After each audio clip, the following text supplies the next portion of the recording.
This program contains adult content. Is there a God? Big atheist. Really? What, am I, an idiot? Come on. That yes, it would be nice if you could throw your sins and your responsibilities on someone else. But it's not true.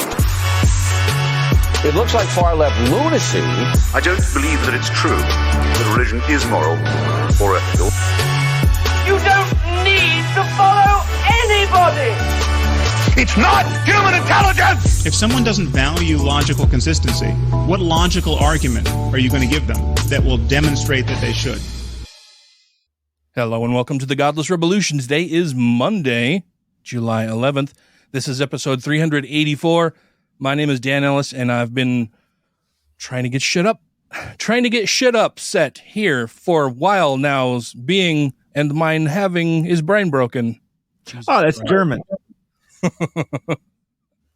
I've been trying to get some shit set up here so that my fellow awesome co-hosts could join me.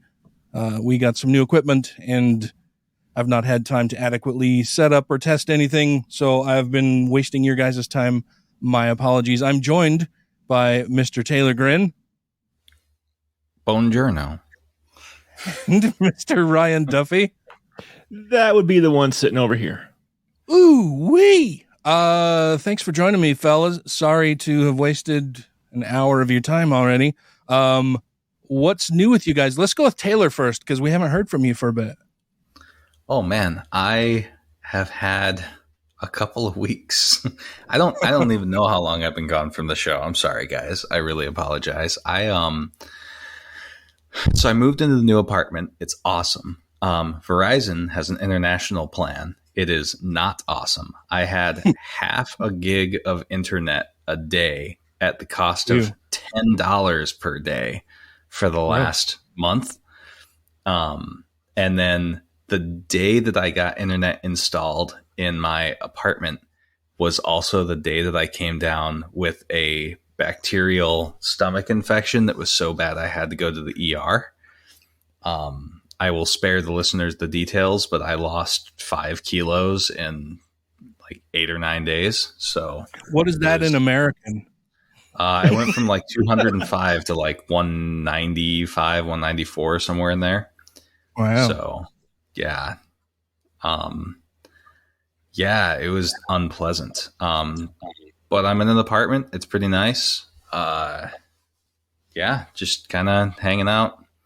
Had my first full meal today in 2 weeks. It was great. Nice. And you got the internet there. What kind of speeds do you get there? Not the best, but not terrible either. My service package that I have goes up to 200 meg. But more realistically, most of the time I draw like 60 to 100, which is good enough for what I do. Yeah. Ryan's jealous. Yeah, I tried downloading a game 2 days ago, and it was downloading it at I think the max was 18 megasecond, and it was averaging 10 megasecond for download. Ooh. Yeah. Yeah, it's fantastic. Thank you, America. And as a programming note, I have furnished my bedroom, but I am still ordering stuff for my office, which is going to need to have like rugs and that kind of thing because it's incredibly reflective up there. And I literally don't own a chair right now. Like I have a bed and a wardrobe and like a stool at my counter, and that's about it. So I'm recording in my room. My cat is in here because that's where his food and litter is. So if you hear meows, enjoy the guest star. Is Avocado digging the new place? He is. There's this, I've got a balcony that faces the west. So every afternoon he gets like this giant ray of sunshine for hours that he gets to lay in that he really enjoys. So nice. Yeah. Very cool.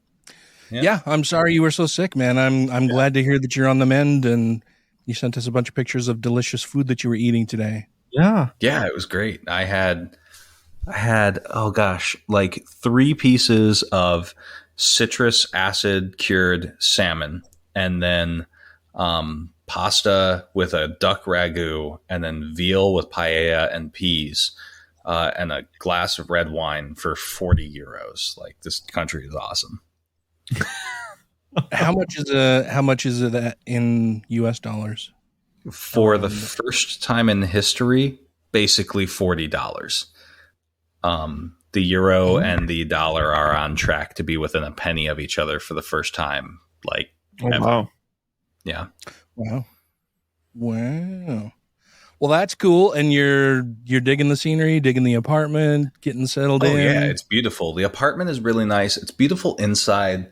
I'm a little bit upset with how much road noise I get, but I mean, you win some, you lose some. I just live fairly close to like a not major road, but arterial road. So like if an ambulance is going by, it's taking my road.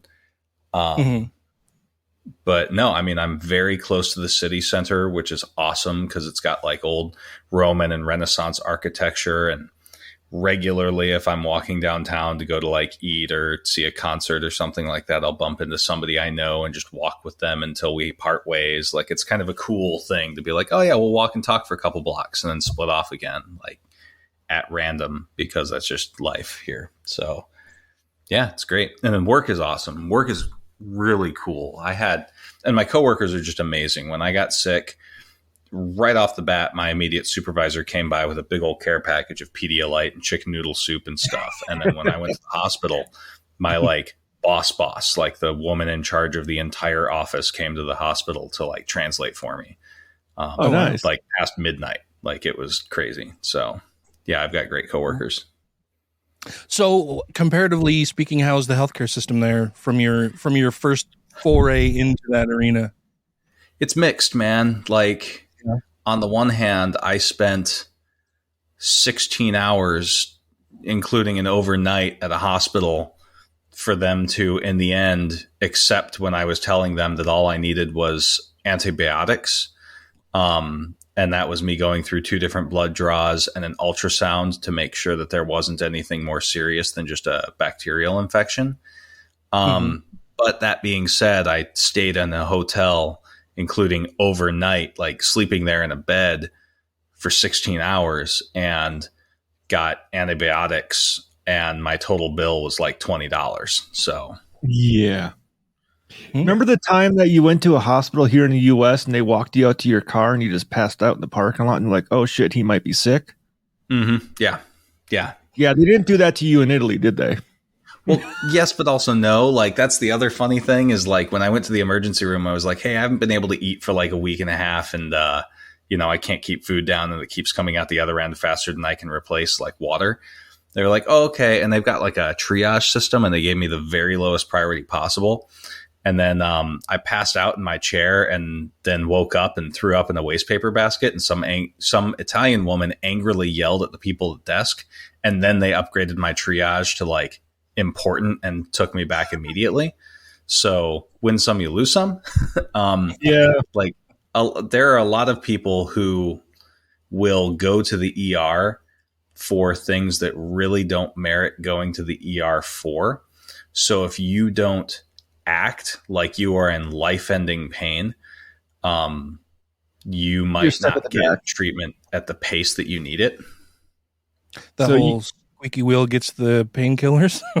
Pretty much, yeah. You need to act a little more American. Well, that was the other thing, is I did not want to be the guy who went in there and was all American, but there was a point at which I just kind of like stumbled across the room, grabbed a waste paper basket, took it to my chair and just started throwing up like it was no big deal. And a woman who was sitting somewhat near me, who had been increasingly concerned at my appearance, was like, okay, that's fucking enough. She's screaming, Ebola, Ebola, Ebola. He's got Ebola. So how does one contract the bacterial thing that you had? Real talk. Almost always some kid at a daycare touched their own shit, got a bacterial infection from it, took it home. Their parents got it from them, didn't wash their hands well enough after throwing up or shitting, and then went to work anyway because they won't take a sick day. And then it gets spread around the office like wildfire because it's as contagious as fucking Ebola. And half the fucking base is shitting themselves for 3 or 4 days. Which is what appears to have happened here. No.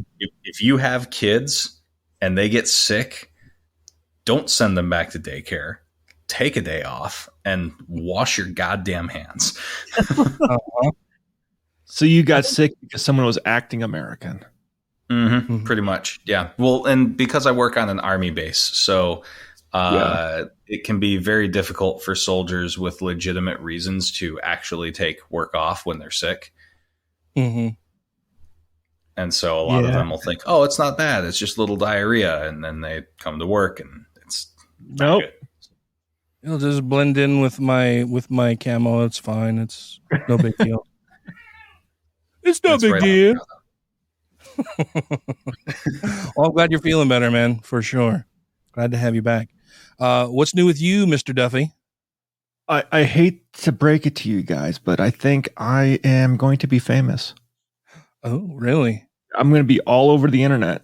Uh-huh. For what? What'd you do now? Oh, I was sitting out front today in the Google car that does the Google Street View, drove past my house while I was outside. Oh, I was going to say, are we going to need to have a conversation with Andrew? Okay, that's better.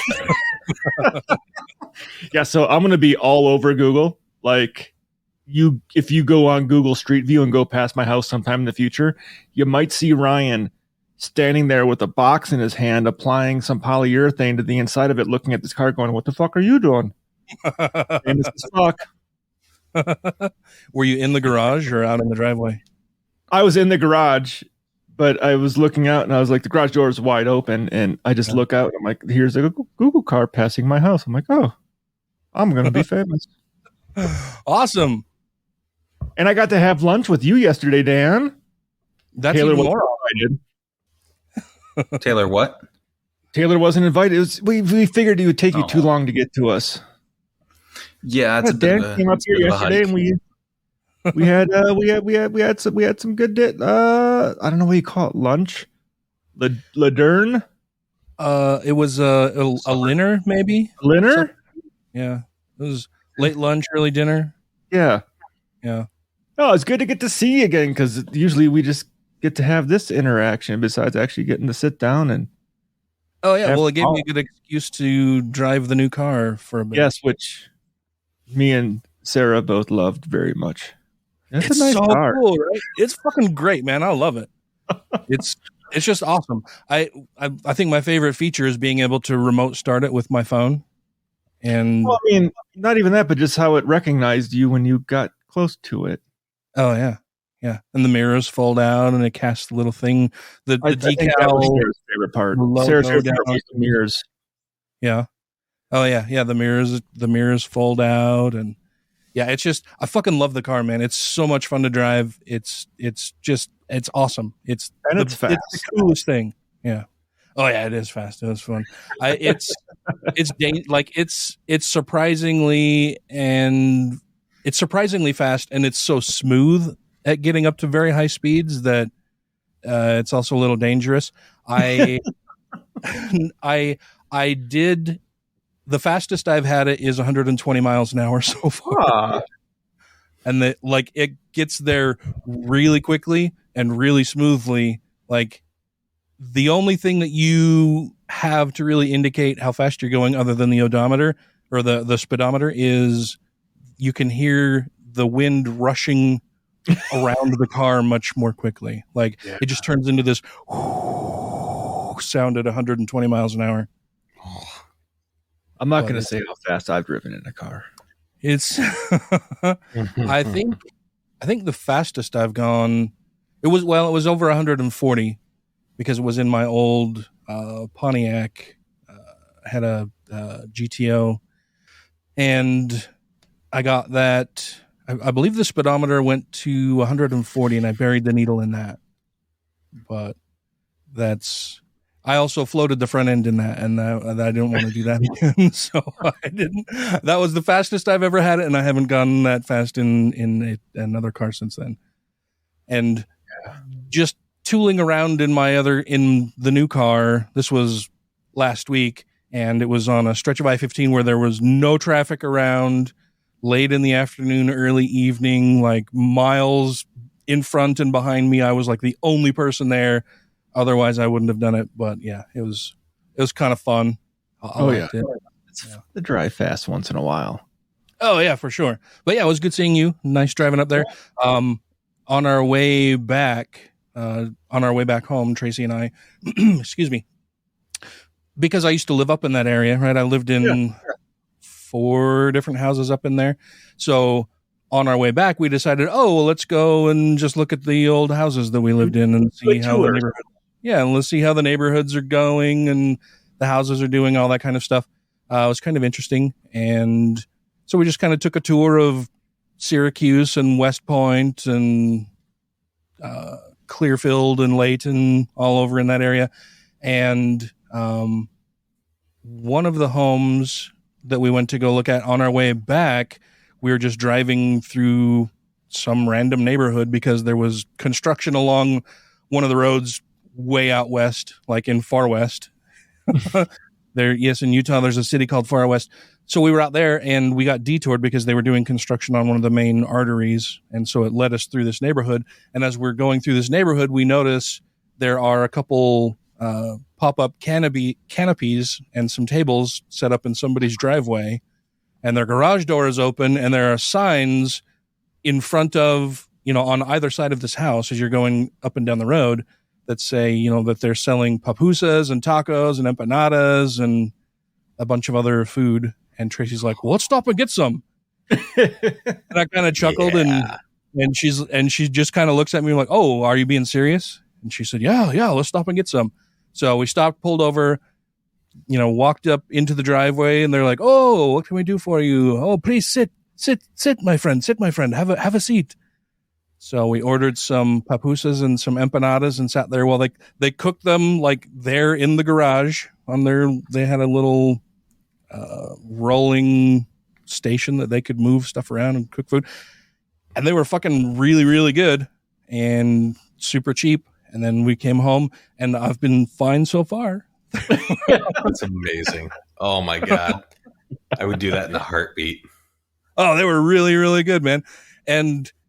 But they had everything very, as far as selling food out of your garage goes, it was a very professional operation. Like they had a nice little cook area and all of the food was, refrigerated in nice containers. They were wearing gloves. Like it was all great. And yeah, very, very, very good. I hope you remembered where that was because you just found yourself a bootleg Mexican, or not bootleg, a speakeasy Mexican restaurant. And I envy the shit out of you for it. Well, and it was, so pupusas are popular in El Salvador and Honduras. I think El Salvador, they're actually like the national food of El Salvador. But so a pupusa, for the people who don't know, it's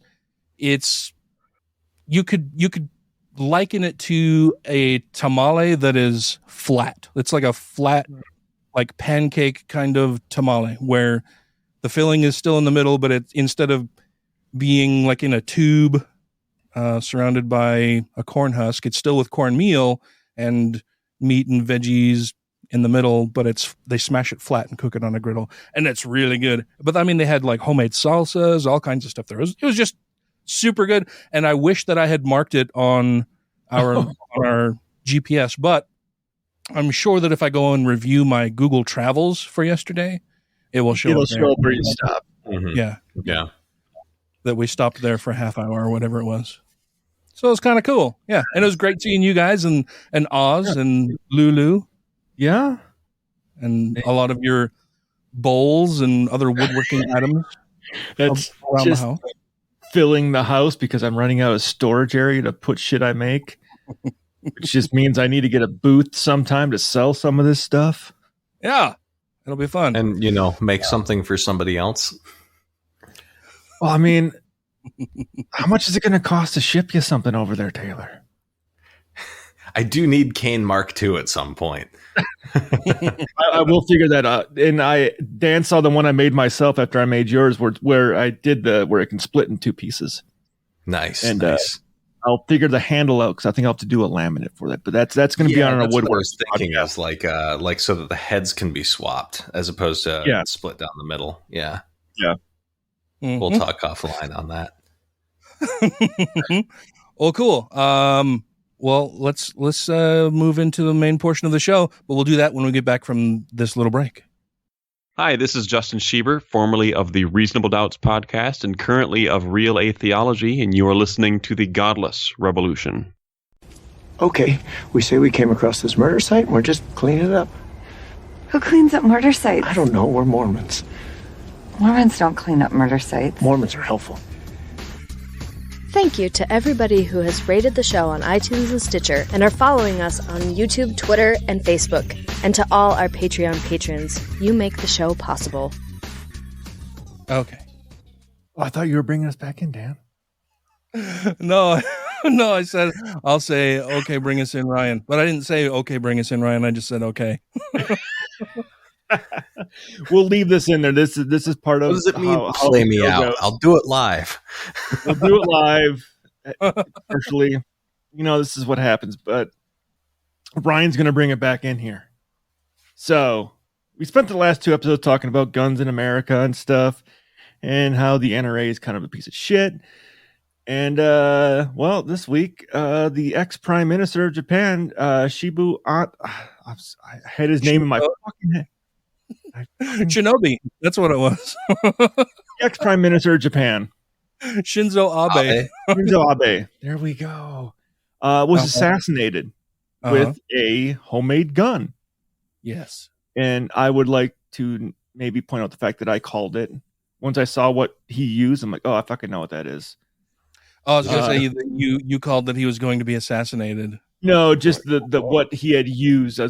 Just from the rough photos, because I was up that night just looking at everything that was coming in through Twitter and online, just watching the videos. And the second I noticed that it looked exactly like a pipe gun, and then when I saw the wires, I'm like, oh, yep, he used the pipe gun with electronic fuse.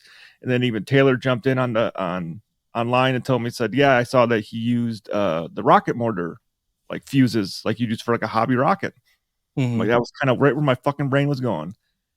But then you have everyone that starts chiming in saying, see, gun control doesn't work. You know what can't kill like 19 kids? A gun that has one fucking shot. Because it's powder with random shit shoved in it with an electronic fuse. It's a pipe bomb without ends. You can't reload it quickly. You'd have to go home, rewire it, reload it to get off another fucking 2 shots. It's basically a small handheld cannon. Exactly. It's basically, if you would take if he would have capped the ends on it, it's a pipe bomb. Yeah, I like that analogy a lot. Since the ends aren't capped on it, the pressure goes forward. The pipe is helping project the things out like a little hand cannon, like an old blunderbuss that the pirates would have used. Just with whatever you could shove down the barrel of it, or the pipe, literally going to Home Depot and spending $15 to buy some pipe and some caps to make this thing and duct tape it to a board with a couple wires and a 9-volt battery. Being that the first shot the guy fired missed, no bystanders got injured. Because these weapons are they're inaccurate and very ineffective. They do not carry the same power that a rifle or even modern pistol round would carry. They don't travel very far. It's a very close range, inaccurate type of thing you can make in your garage. And let's also focus on the fact that Japan has an average of 4 gun deaths a year. Not per shooting, but yeah, per year. They have the same amount of gun deaths per year as we do in 2 hours in America. Yeah, that's nuts. I've seen a lot of. I've seen. I wouldn't say a lot because I don't travel in those circles nearly as much as I used to. But I've seen a number of people say dumb shit like that. Like, oh yeah, well I guess gun control isn't really effective anyway. He got shot. Like, yeah, but not with a gun. Yeah, with a homemade one-time use pipe gun. Or some people, like another term is, if you ever heard, called a zip gun. It's a one-use disposable firearm, which are usually interestingly, very crude. Like out here, the last several times there have been major shootings. I've had locals who ask me like, "Hey, what's going on in your country?" Yada yada. But when this happened in Japan, the tone was more similar to when like there's a bombing, right? Like it's known that it's so unusual for something like this to happen in Japan, that like it wasn't really treated like a shooting. It was treated like the black swan event that it was. Now it helps that it was assassinating a former prime minister, but even then, like the context of the weapon was viewed differently by non-American audiences because like it is so unusual for a gun like this to be used in a country like that. Yeah. And I saw a lot of people also bring up, oh, how did this happen? Where was his Secret Service? How did the guy get so close to him? And it's like, you realize this isn't a country where this isn't normally an issue. People don't have guns. They don't have to have armed security and, you know, like blast-proof glass surrounding them while they're giving a speech. And then there's the other side, which this might have been religiously motivated against him.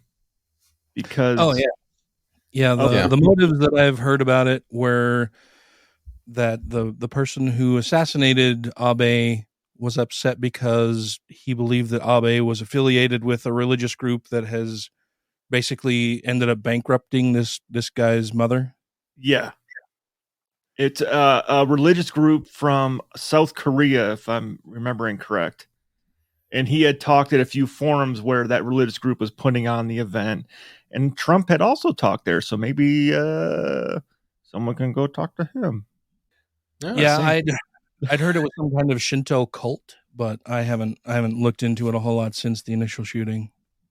But just the fact that people are gravitating towards, look, he died. They have some of the strictest gun controls in the world. And so there was still a political assassination using a gun. I'm kind of like, no, you're missing the other fact that country only has an average of 4 gun deaths a year. So obviously gun control fucking works.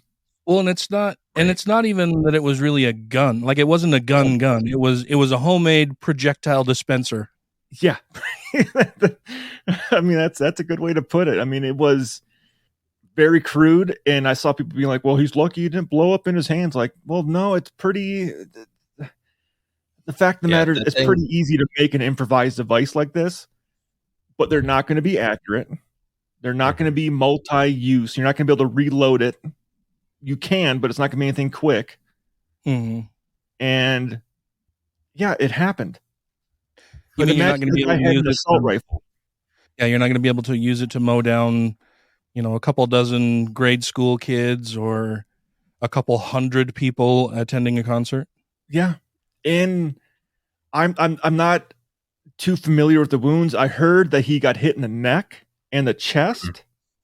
So depending on, I guess, how damaged any arteries were in that area, I'm guessing it was more the neck wound that killed him than the chest wound. And I heard just the opposite. The neck wound definitely hurt him, but he was shot through the heart. So it actually penetrated. So I was going to say, like a lot of these guns, the penetration of a homemade device like this usually isn't as great as a standard firearm because you don't have the energy. You waste a lot of energy in the barrel to get it out versus a normal gun is designed to maximize the energy of the bullet. Right. So, but I was also wondering if he had been younger because he was in his 60s. He was older. If he had been younger, if he would have been able to survive it. But then again, a hole through the heart's a hole through the heart. You're not going to survive that. Yeah, I think he was like 62 or something. I'd have to double check. Well, and I was watching a French news channel when it happened, and they were reporting that they used 100 units of blood, but like Japanese units are about half of what ours are, but still like that would be the equivalent of 50 units of blood in America before he finally before they stopped trying. So he had uncontrollable bleeding. Oh yeah. Yeah. Yeah. Yeah, I know when my sister shot herself, the bullet went through the middle of, at one point, while it was ricocheting around inside her rib cage, it passed through the center of her aorta. And so, I mean, it was just every heartbeat, she was just pumping out blood. And in order to save her life, they ended up putting, not catheters, what the fuck? When you clamp off the blood supply to a limb. Tourniquet. Like a tourniquet. Yeah, I was going to say a tourniquet or a shunt. Yeah, they used tourniquets on both of her legs just to help them, try to keep enough blood in her. And because she was in surgery for so long with them trying to save her life while this was going on and the blood supply had been cut off to her legs for so long, it ended up being that a large portion of at least one of her legs died off and became necrotic and then swollen. And it's a long story, but they had to they cut from her knee down to her ankle on both sides of her right leg just to relieve the pressure and left it open. I remember somebody telling me at the time that if there had been 5 pounds more pressure, her leg would have just exploded. That's why they cut it open to relieve the pressure. And it was pretty gruesome. So you need blood to all of your body parts or they start dying off. Yeah. But, and everybody is expressing that Shinzo Abe was a fairly decent guy, that he was a great ally to the United States and a bunch of other nations. But there's also a bunch of grumbling that he wasn't nearly as squeaky clean or as great as everybody would like him to be. And that his regime has done a fair amount of stifling media access and reporting on a lot of the things that go on in Japan. They've done a good job of whitewashing his political energies and doings within the country. I mean, but who has a clean record? Yeah, that's true. It's not a lot of people for sure, but Jacinda a lot of the Ardern. things. Oh, what's that? I said Jacinda Ardern, the ex-Mormon Prime Minister of New Zealand, who's my age. That's too young. Mm-hmm. Oh, she's great. But yeah, she's really cool. Well, and the argument's just that that this isn't. That gun control doesn't work everywhere. Well, clearly it does. In Japan, in order to have a gun, you have to go through all kinds of steps. It's like a 12-step program to owning a gun. You have to first apply to have a gun, have that application approved. You've got to spend money for licensing. You have to get insurance. You have to go through training. They have to be inspected. I think you have to go through recertification every year, every 2 years in order to have a weapon. You have to state specifically the reasons that you want it. They're licensed, insured, tracked. The government can stop by at any time for a surprise inspection to make sure that your weapon is unloaded, locked, and inaccessible to other people. There are all kinds of measures that go into Japan having 4 gun deaths per year. Yeah. Mm-hmm. Yeah. Versus the Yakuza uses swords. Oh yeah. Yeah. His street gangs there don't have easy access to weapons. It's a really big fucking deal there that this was that a quote unquote gun was used to assassinate Abe. Yeah. And also, let's see you mow down a crowd of 50 people with a sword. Yeah. It doesn't happen. Not gonna happen. It does. It doesn't happen. Not gonna happen anytime soon. All right. Well, there's more to talk about, and we will do that in just a little bit.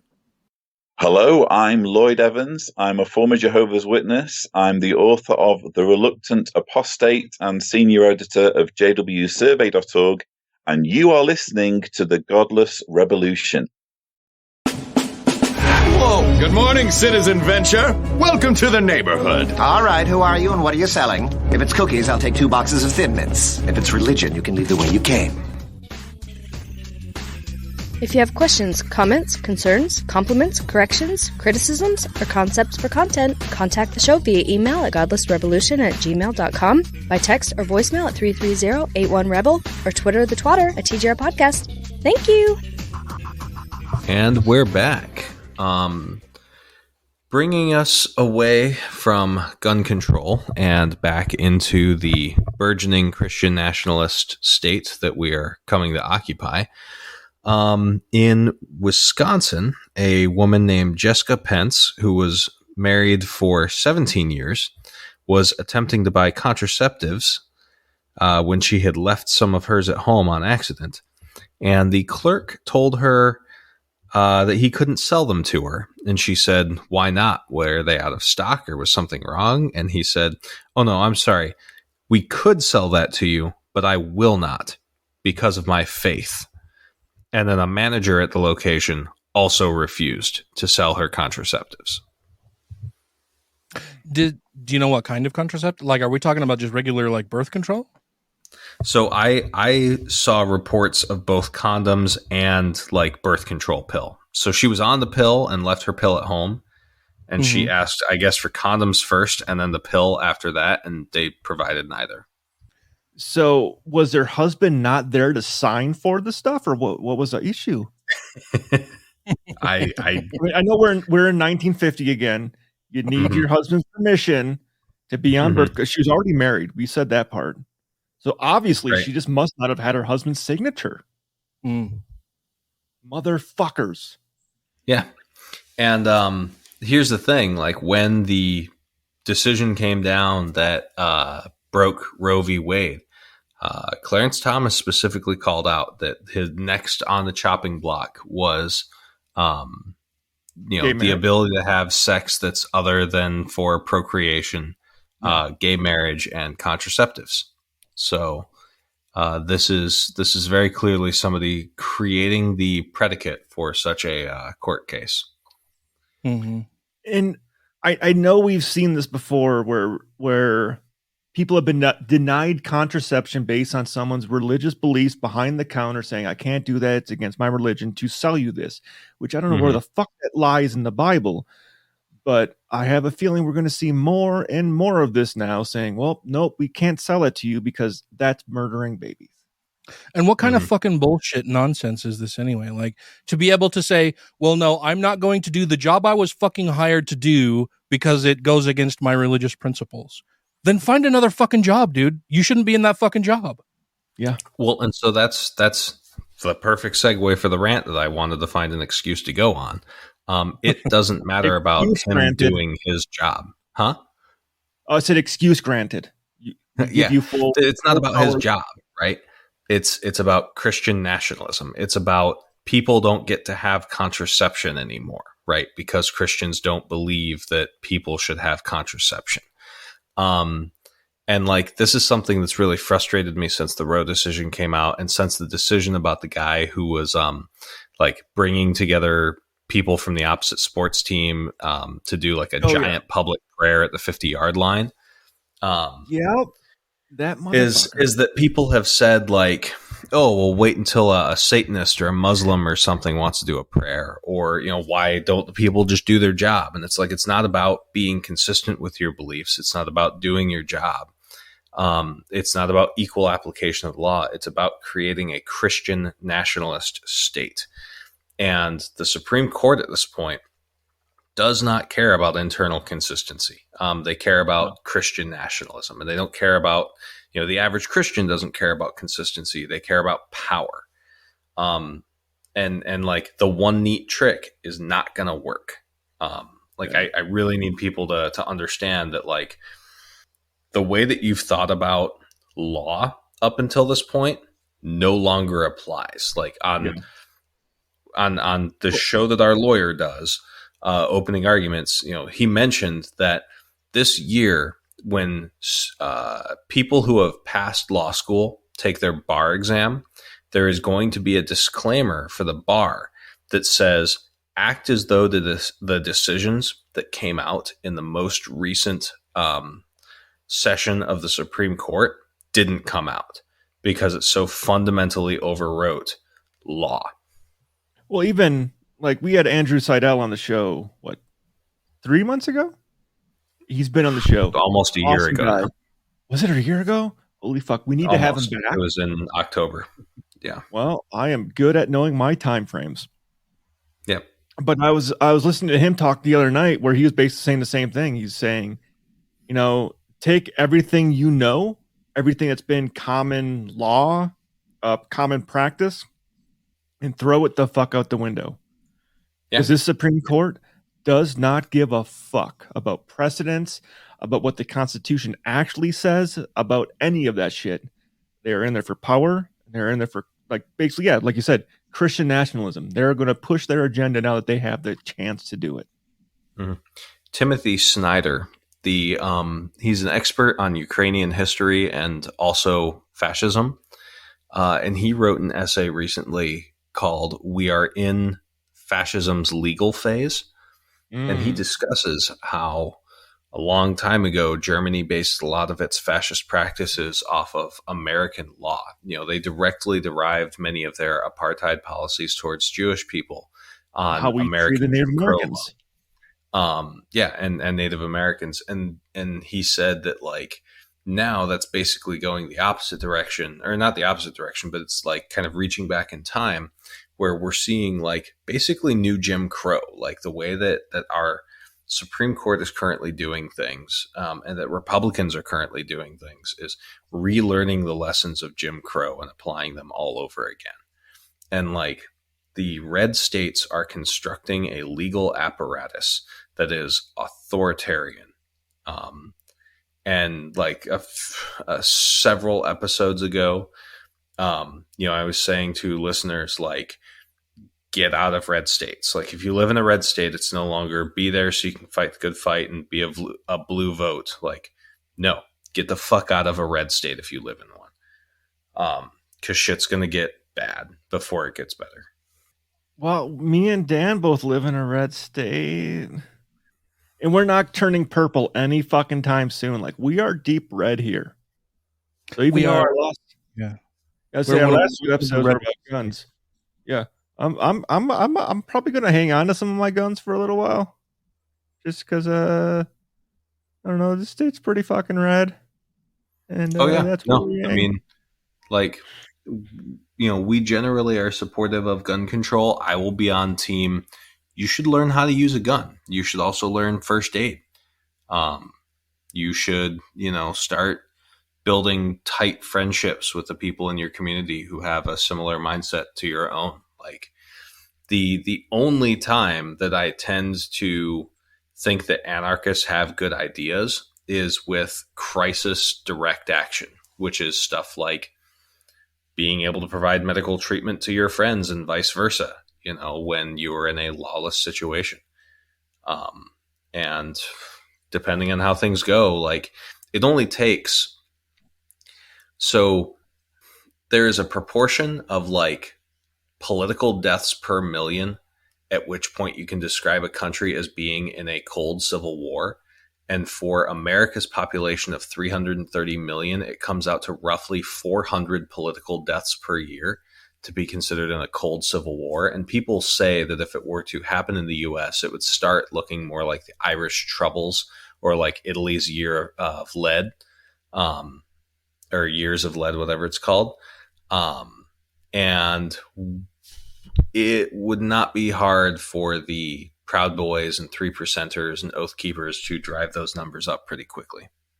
So what does it look like realistically, just trying to think of it, we got midterms in November. Mm-hmm. If the Democrats are able to hold on to the House and the Senate and flip some seats and keep control with the power the Supreme Court now has, does that even fucking matter? Or will Republicans be able to basically take up frivolous lawsuits to the Supreme Court and get whatever any Democratic-controlled presidency does overturned? Well, so let's split some things real quick, right? On the one hand, we still want Biden to be able to appoint as many federal judges as he can, which he will be able to continue to do if we've got the Senate. The House enables, the power of the purse and the congressional investigations are going on right now. So it's very important to vote. I don't want anyone listening to this to think that it's hopeless to try and vote against this stuff. Vote. Fucking vote. You need to fucking vote. The executive branch can continue making government function effectively. And we're going to need the House and the Senate to do things like pass budgets and shit, right? That being said, the atheist movement kind of patted itself on the back in like 2014 and felt that it had largely won the culture war and that we're on a downhill slide for just, things were going to get easier from that point on. And all of the victories that we were making in the courts are gone and are now backsliding. And that's because we treated the courts as being like the mechanism by which we would achieve social change as opposed to legislation. Now, I'm not getting on the bandwagon of people saying, well, why vote for Dems? They can't do anything, because Democrats have only had a supermajority in Congress for 6 months out of the last 30 years. So it's been very difficult for them to get things done in that way, largely because of like gerrymandering and shit. There's a recent episode of Ezra Klein that I really think listeners should listen to, where he had a constitutional scholar on his show to talk about this very issue. And as I'm looking up the name of that episode, one of the things that really strikes me that he was talking about is that he said that people they overestimate what they can do in a year and underestimate what they can do in 10 years. And the Republicans have been very, very good at playing a very, very long game with Roe versus Wade. And I think that we need to realize, like we liberals need to realize that because of this shift, shit is going to be fucked up for the foreseeable short-term future. And the only way that we can bring about change is by having the patient, long view that Republicans had in undoing Roe versus Wade. The problem is that Republicans fall in line and Democrats need to fall in love. And that patient, long view doesn't lend itself towards we've got to be super passionate and fall in love with this candidate style of getting out the vote. The episode, by the way, is it's the Ezra Klein show. Liberals need a clearer vision of the Constitution. Here's what that could look like. So, yeah, I've seen a lot of people recently start arguing against the entire notion of incrementalism, saying that, Democrats have been telling us that we need to be satisfied with incremental changes in the way that we want the world to look. And Republicans and conservatives aren't concerned with incrementalism. They're getting everything they want now, but they're failing to recognize that for the last 50 fucking years, Republicans and conservatives have been focused solely on incrementalism. That's how they've come into all of this power, that now they can do whatever the fuck they want. The people who are saying that incrementalism has failed are the people who have made Democrats fail. They've enabled Republicans over the last 50 years to get in the positions of power that they have now. They haven't recognized that for 50 fucking years this has been happening on the conservative side, and we've done very fucking little to combat it other than complain about incrementalism, while the right is like, yeah, incrementalism was working for us. Yeah. I mean, the first president to say, "So help us God," at the end of a speech was fucking Nixon. Mm-hmm. And now if you don't say it, you're not American. I'm incredibly disappointed with the propensity of my peers on the left who feel like every person needs to be exactly their ideal of the perfect progressive all at once without any bumps. And that every politician needs to do exactly whatever platform that they desire immediately in the first 100 days in office. And that anything less than that is why should I go out and vote for them? They did nothing. I don't know, man. Like the unrealistic view of what is possible in legislation is just mind-boggling to me, and I can't even explain it. Like, it's just a lack of political literacy. Things. I don't know. Yeah, and I don't know how many people I've heard that are more conservative friends of mine that have been like, "Well, Democrats have control of the House and Senate. Why haven't they got anything done?" I'm like, do you not understand they don't have control? Mm-hmm. You need 60 votes. They have 50. Yeah. They don't have control. Republicans still fucking can do whatever they want. Yeah. Well, more importantly, more accurately, Republicans, the party who wants government to be so small they can drown it in a bathtub, has created and is enforcing a mechanism by which progress basically cannot happen. Like, the basic functionality of the House and Senate are going on right now. Cabinet appointments are being made, judges are being appointed, budgets are being passed. But that is it, right? No policy can be made. Yeah. And like, dear listener, if you have forgotten, the reason why the executive branch is called the executive branch, it's because they execute the legislation that comes from the legislative branch. Without voting for senators and representatives, the president, no matter if it's fucking Bernie Sanders or Elizabeth Warren, who I voted for in the primary, they can't do shit. There's very little that the executive can do without Congress. So go fucking vote. And vote for your state representatives, because that's where, like, that's the next frontier. Red states right now are creating the circumstances. There's a Supreme Court case that's going to hit next session, next year, and it could allow red state legislatures to override the electoral count votes in their state. Which is fucking scary. Yeah, so think Wisconsin, which is like a purple state, but because of its gerrymandering has like a 60% seat Republican Party, would be able to say, yeah, all of our electoral college votes that would go to the Democratic candidate are now going to the Republican candidate, and the Supreme Court will have already ruled that that's allowed. So, hey, you remember when we talked like 4 episodes about Viktor Orban? Mm-hmm. Yeah, that's exactly what that is. That's coming here to the U.S. where he doesn't win the majority ever, but he has total control over everything because he changed the Constitution, changed voting laws, changed all the laws so he can stay in power and maintain that control for a minority in his country.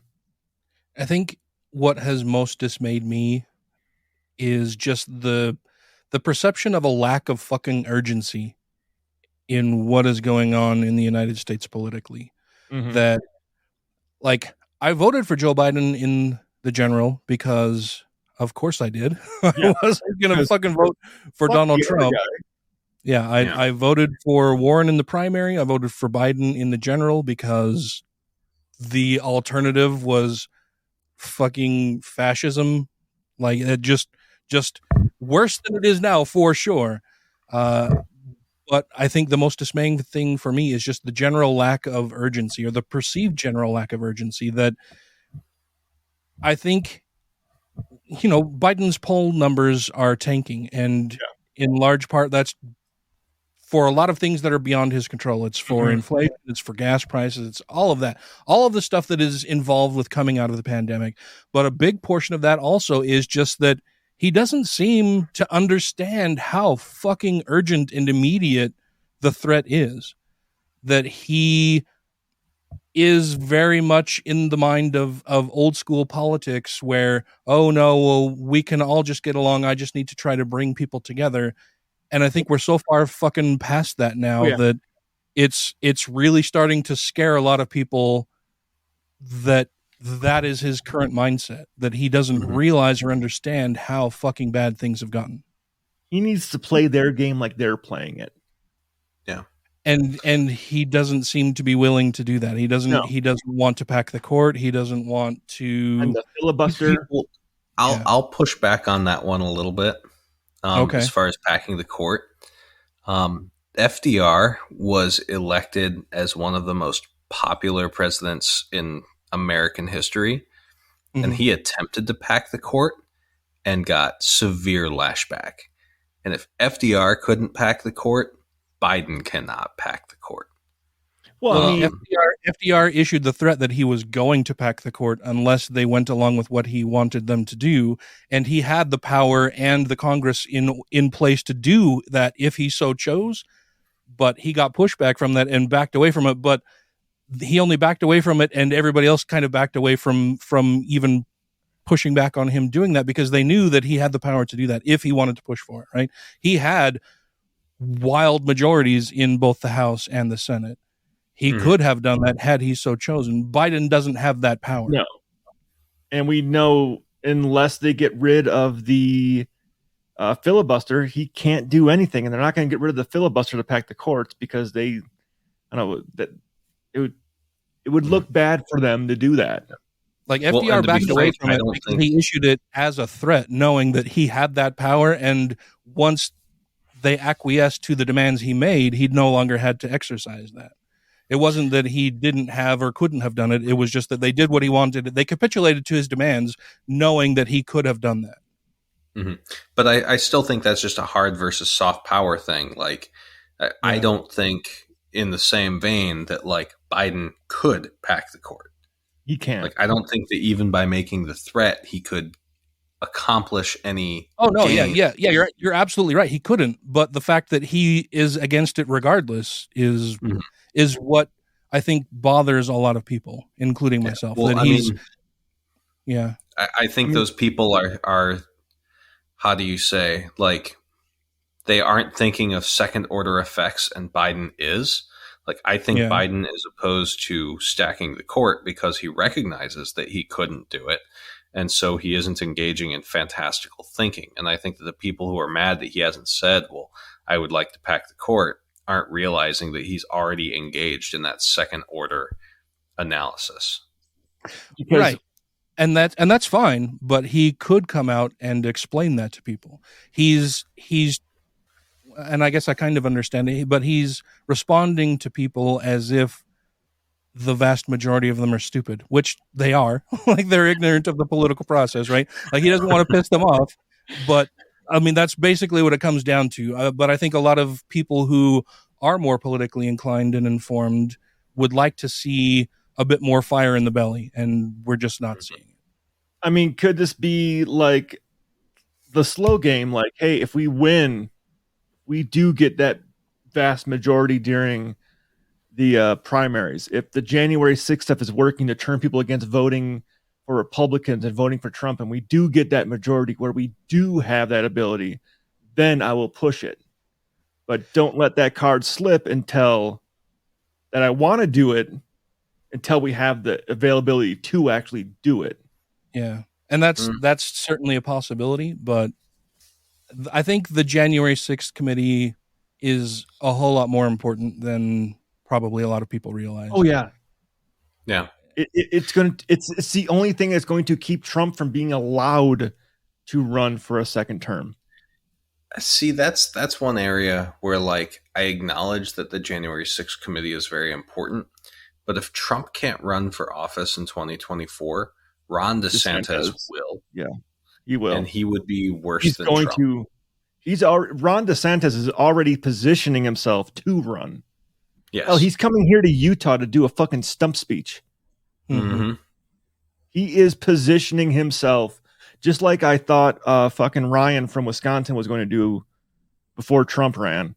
Mm-hmm. Yeah. DeSantis is in that same fucking boat right fucking now. Yeah. Mm-hmm. And he is no better than fucking Trump. No, he's smarter. I think he's more dangerous.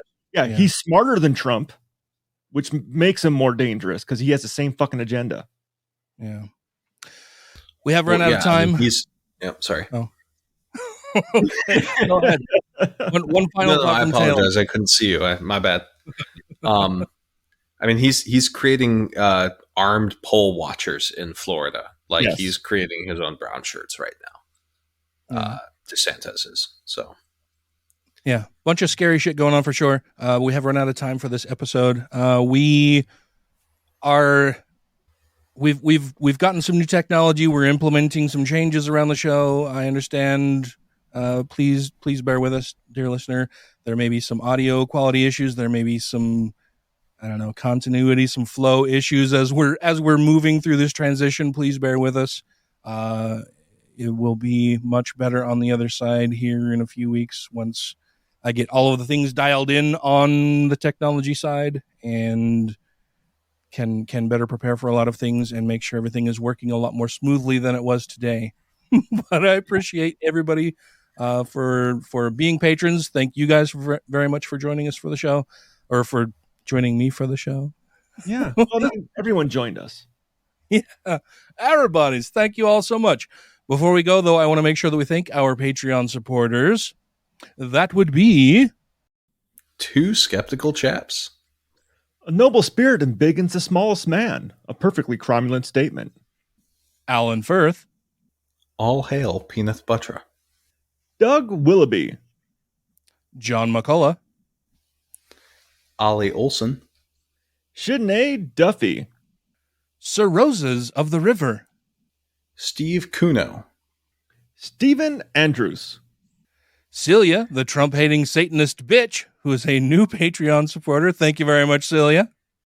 Ted Sellen, Tiffany Hudson, Vanessa, Clank Trucking, Corey Ebert, Don't Be a Richard, Freethinker 215, Good news, everyone, Jeremy Goodson, Jonathan, Mackenzie Peterson, Marvin Draken, Martina Fern, another new patron. Thank you so much.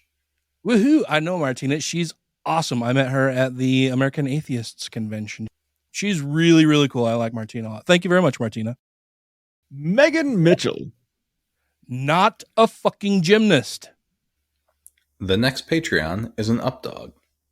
Utah Outcasts, Wesley Aaron, Zeus 9SO, Janet Uter, Purple Dragon, Sarah Segovia, Savid Acuna, Socialized Healthcare Saved My Life, Tim Jacobson, James, and Rick and Morty want you to please support the Freedom from Religion Foundation.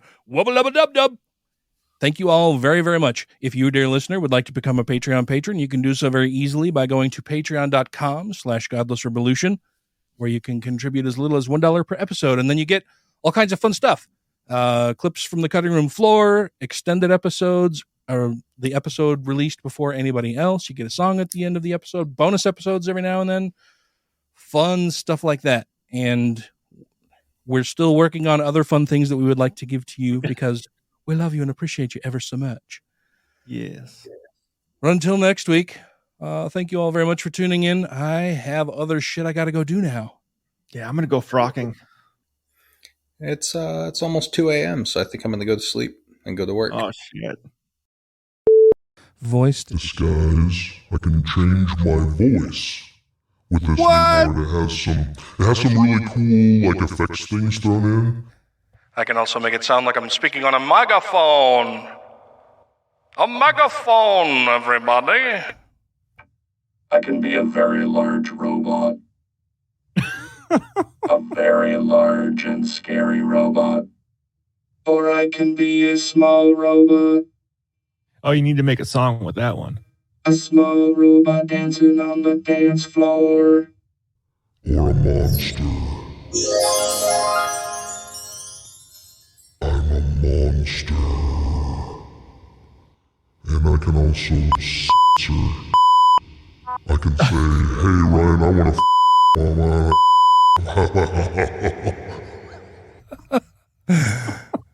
Or I can turn the pitch up and sound like a chipmunk or a little person. I was going to say the previous one needs to be the new God voice. The monster. Oh, no, Gary's on our show now, too. Gary, so this is voice disguise, which is just a bit, so monster sounds like I'm down in a cave. Yeah, monster makes it sound like I'm living in a cave.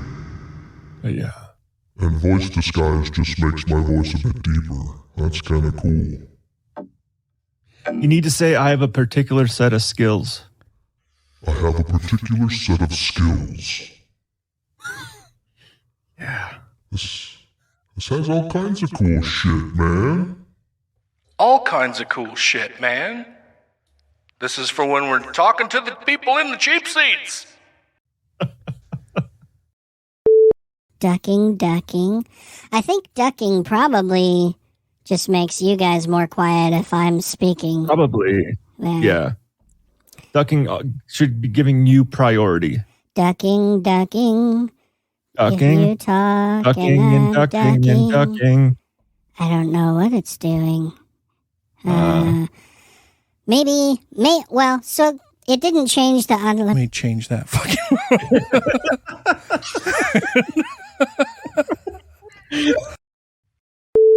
Look like a worm drive. It's just a slanted worm drive. Yeah, where you got Star Trek, right? No, where you have like it's like a gear, but it's slanted to drive another gear at a different axis. Brian, I don't know if you know this, but gears have no thumbs. They can't drive anything.